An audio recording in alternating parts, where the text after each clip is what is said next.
What's going on, guys? Stefan here with you, S&E's Garage. This Hyundai is either going to be a huge win or a huge mistake.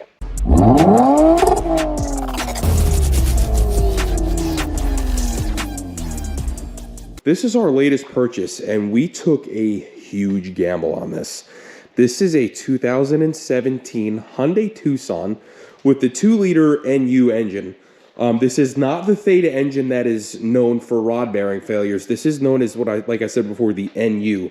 I have built a ton of these engines for Elantras and Tucsons in my tenure at Hyundai, and it's an engine that I'm extremely familiar with, and that's why I was comfortable taking this on, because worst case scenario, if I need to put an engine in this, I can buy a short block right from Hyundai, have this head gone over at the machine shop, and slap this thing together and make a beautiful car out of it. So if we take a walk around this thing, you'll see we have some paint chippage here on the front hood. This thing's got 211,000 miles on it, so it's up there in mileage, but otherwise the body is actually extremely clean. Let's just take a walk around it.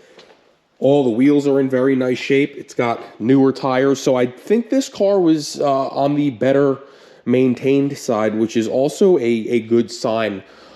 Being that it's at this mileage. It takes a little bit of work to get a car up, this high in mileage with minimal issues. So it looks like somebody put in the sweat equity to keep this thing in nice shape. And along with that, this interior is extremely clean. So I think this car is going to clean up very nicely, assuming that we get it running right. So let's fire this thing up. And number one, I want you to listen to it. Number two, I want you to see what it's doing. So let me stick you out the window real quick. And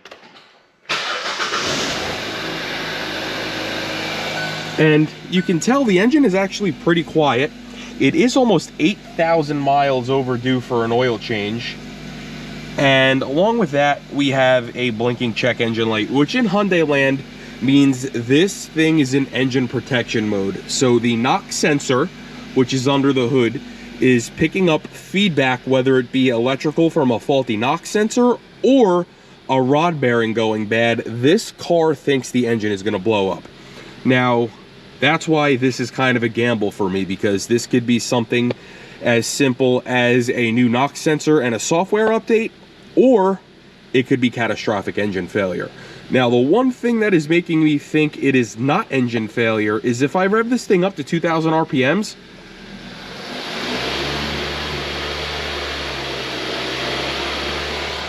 the engine is extremely quiet. I hear no knocking. Now, the paperwork that I got from the place that I bought it from is claiming that it's 10,000 miles overdue for an oil change, the engine rattles, and there's no oil on the dipstick. And like I said, it is throwing the P1326 knock sensor circuit performance.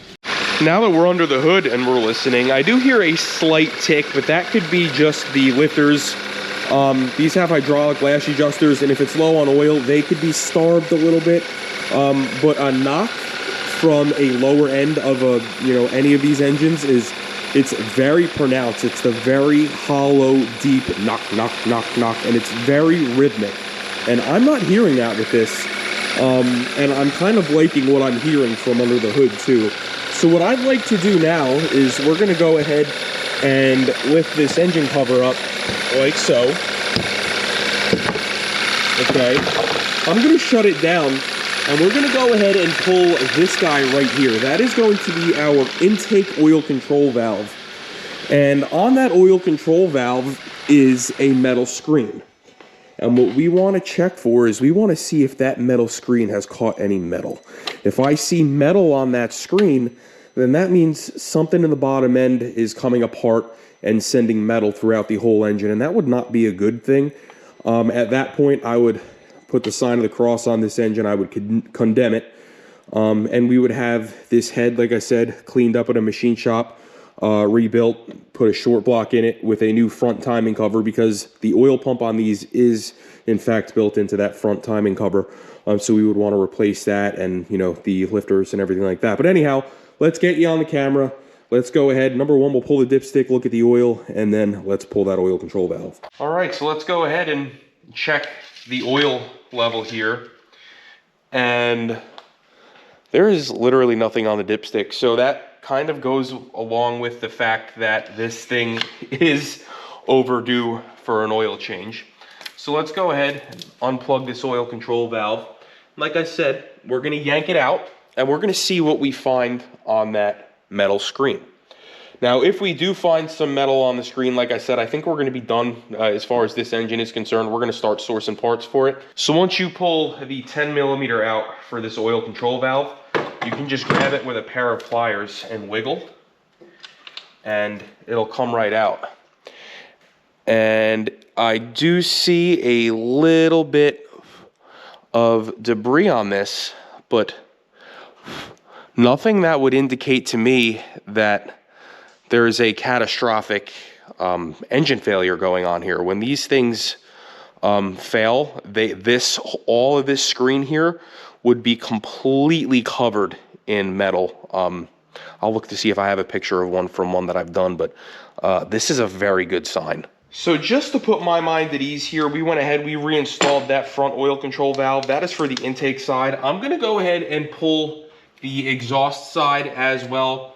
I want to do the same thing and look at that screen and see what, if anything, we find back there as far as metal contamination.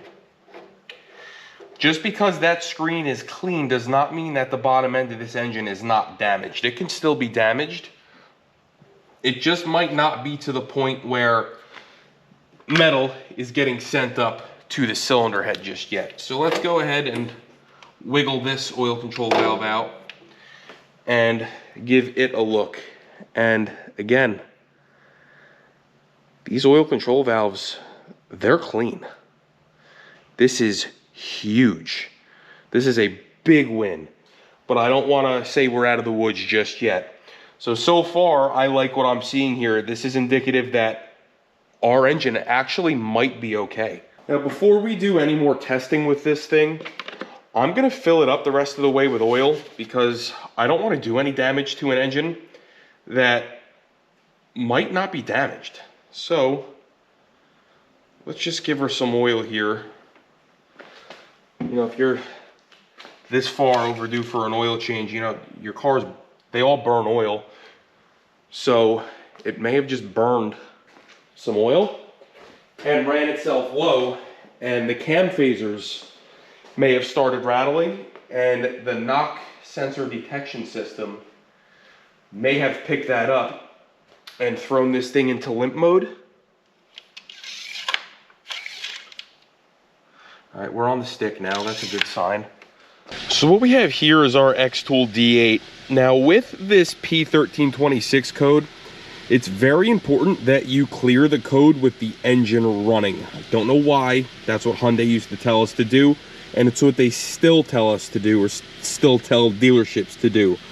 So we're gonna go ahead and do that. Let's just go ahead to the DTC report, and we're gonna go ahead and clear all of these. And you'll see our check engine light should stop flashing. And what I want to be able to do now is rev this thing up a little bit and see if it knocks, because now I can rev it past 2,000 RPM.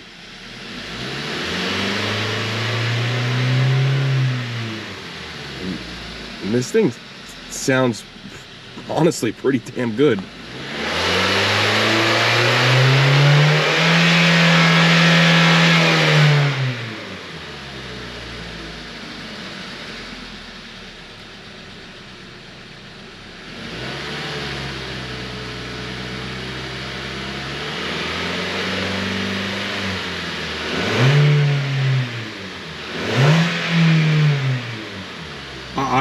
I don't think we have an engine problem here with this thing.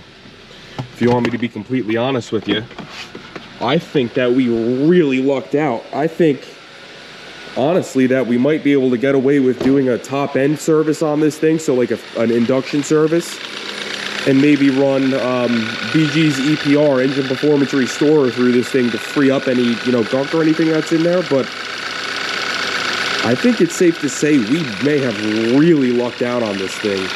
So now that we know what may or may not be going on with the engine in this thing, let's go ahead and get it up in the air and take a look at it.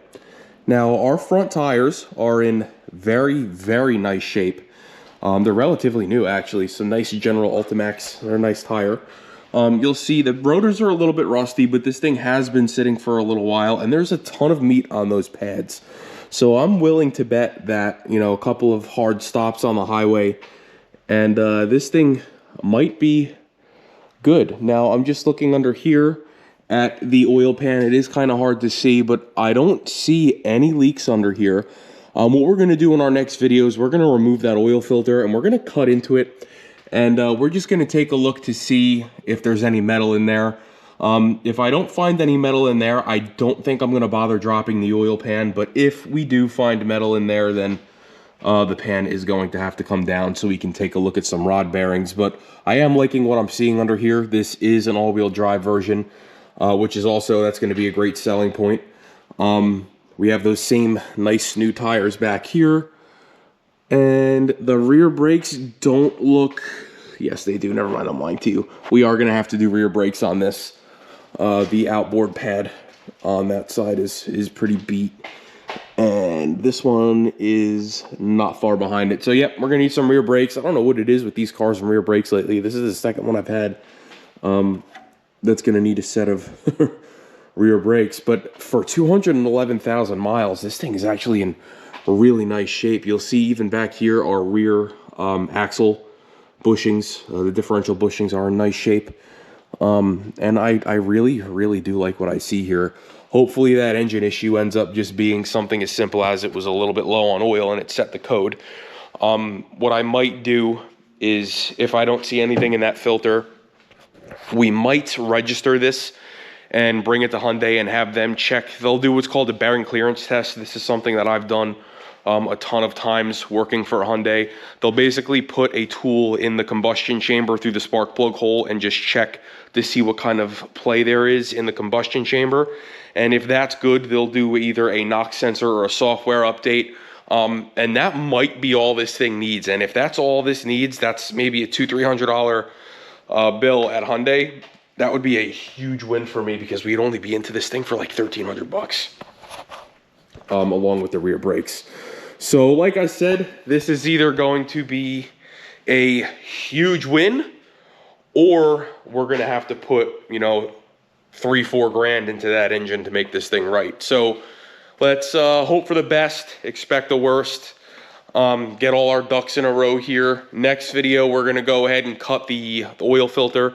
We're going to check to see what kind of metal is in there, and then if there is metal, we will drop that pan and check for rod bearing issues. So please, if this video interested you, please like, share, subscribe, stay tuned. We'll see you next time.